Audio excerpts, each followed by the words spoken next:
Good morning, beautiful people. My name is Asman Rose, and I want to say it is day 2, December 2nd. We are still in that festive spirit, so we want to embrace it wholeheartedly. Now, for those of you who do not know, December 1st was AIDS Awareness Day, so we're going to play a little bit more of that later on. As well, we have some tune in, but if you don't know about that, you will learn in one moment. Now, before I get into all that good stuff, let's take a stop at the news desk for this morning's headlines. Thanks, news team, and don't go too far because we'll be right back.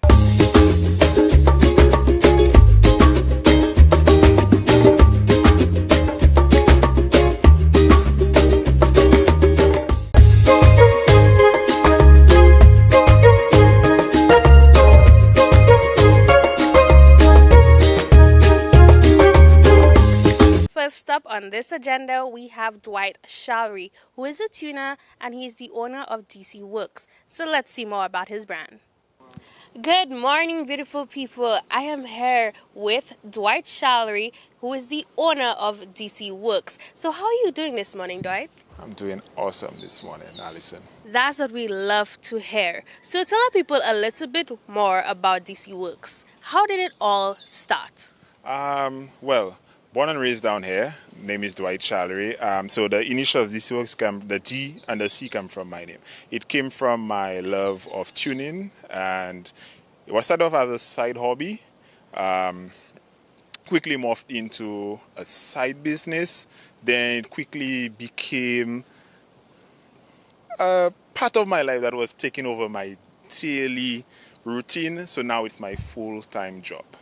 So DC Works is basically a tuning company.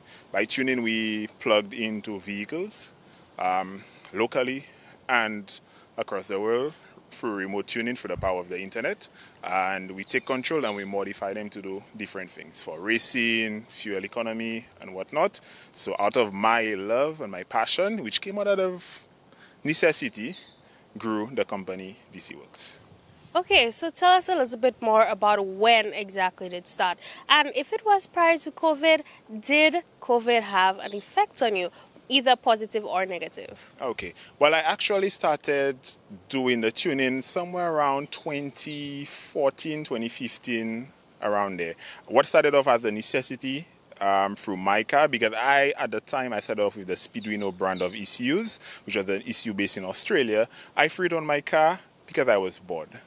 And then I was thrown into the deep end because I had to learn to do tuning. So what would typically take me a $40 gas trip quickly turned into $120 because the car was just going for fuel. And at the time, YouTube was still there, but there was very little information. So what I did was that I had to teach myself. Nowadays, you can get the information through YouTube and whatnot. So I taught myself to do that. That was around 2014, 2015.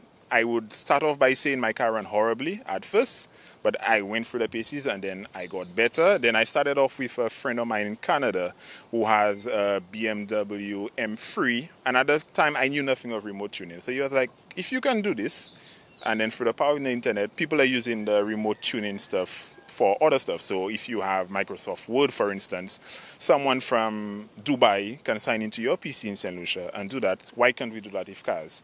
I was a little bit nervous. My skills were not as good as they are now, so I was a bit reluctant. So we did it back in 2018, 2019, give or take, and the car is still running with a 1-hour session back in 2018. We're still friends. He brings me customers every year, but then we've never touched his car since.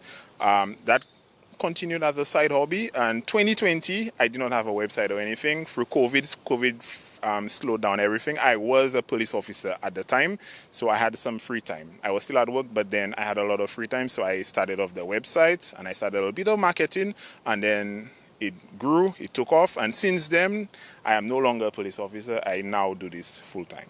That's what we love to hear, seeing that you found your passion, you found something that you love to do, and you worked at it and you worked at it and you worked at it until you were able to make it your full-time job. I love that for you. Now, for other people who don't really understand, could you give us a brief definition of what exactly tuning is? Okay, tuning, for the long and short of it, is basically you adjusting the computer, which controls everything to do with the engine and the transmission of the car. You're adjusting it to do something it was never meant to do.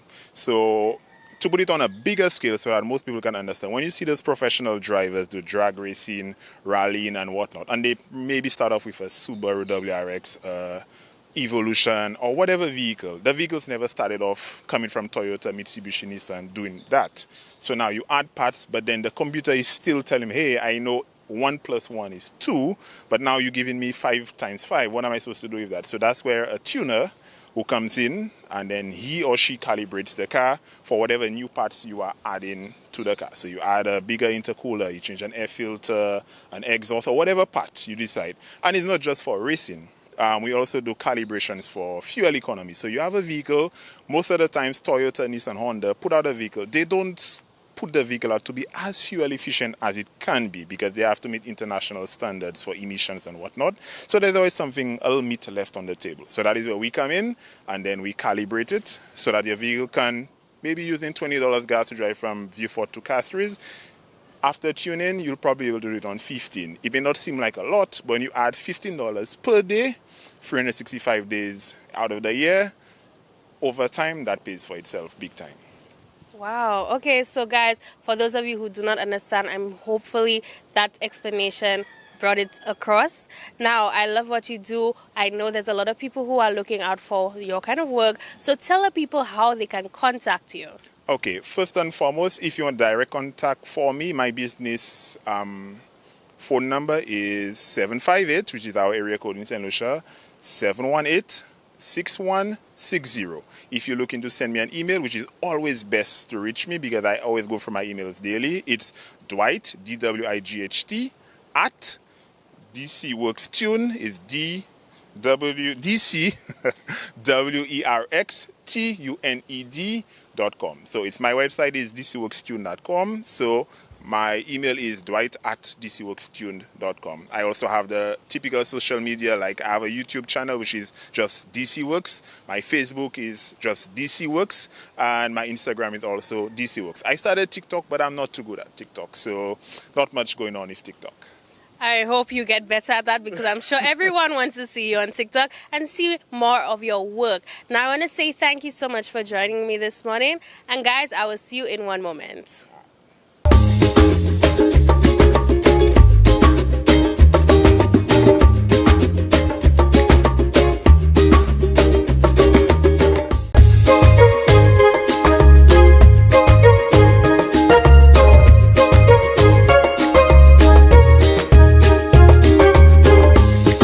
Thanks for sticking around, everybody. Now, as I said before, December 1st was AIDS Awareness Day. So let's see more about that topic.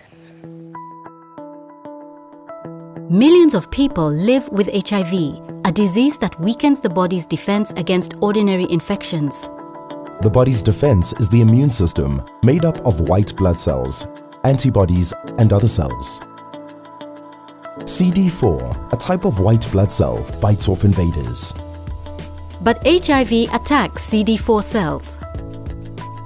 The HIV life cycle begins when HIV attaches itself to the CD4 cell and transfers its proteins and genetic materials into it. Next, an HIV enzyme called reverse transcriptase converts HIV RNA into HIV DNA, while an integrase enzyme integrates HIV DNA into the host CD4 cell's DNA. Then, the protease enzyme processes the produced HIV material for assembly into an immature virus. Finally, mature HIV materials are released into the body, where the cycle starts over again.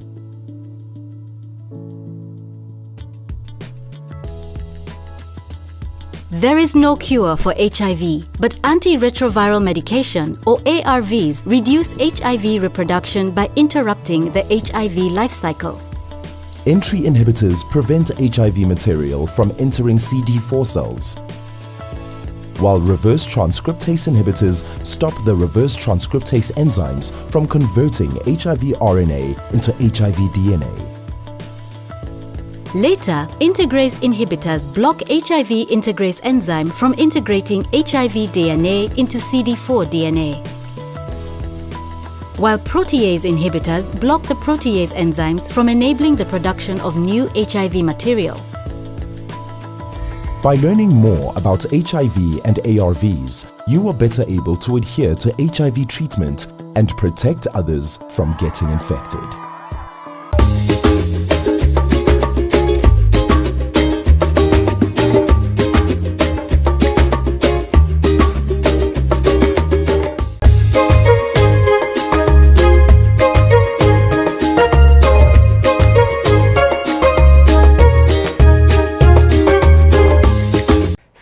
Greetings and welcome to this morning's Soca Size session with Laurie and Shani. Let's get ready to sweat. This morning we will be doing a routine to This Christmas by Papa Vader. Let's go.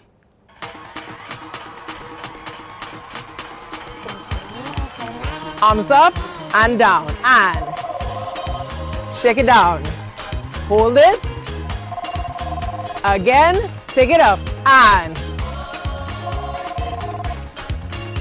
4, 3, 2, shake, turn. 4, 3, 2, switch and roll it. Pump and 4, 3, 2, next side and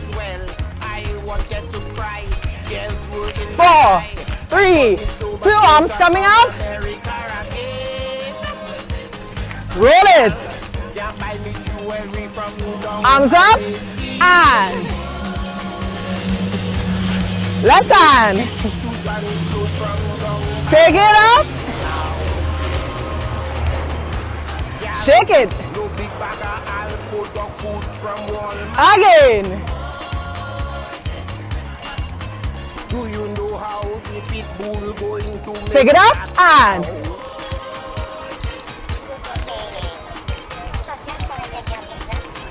it's the season. 4, 3, 2, this side. I never did no wrong. Why did they turn me? Roll it. What was the reason demand an Next side. It could not be worse who jobless America curse. Roll it. Can't go Miami. Pump, pump. Money. The hurt I cannot hide. Go swallow all the pride. Could send it to back. Next side and next year no Labor Day. Can't be on the back with no weekends. arms coming up. Left. No late nights for me on 40 seconds. Up, up. Right hand. Still Chinese food in the fridge from me. Take it up. Now.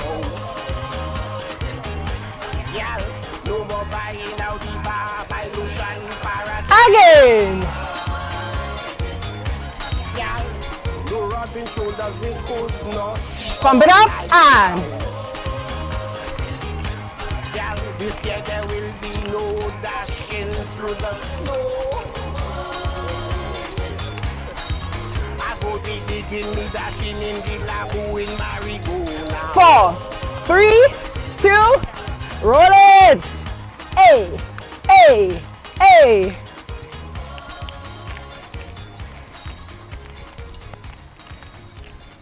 That was our session for today. Thank you so much for choosing to flaunt with Soca Size St. Lucia. Have a festive day.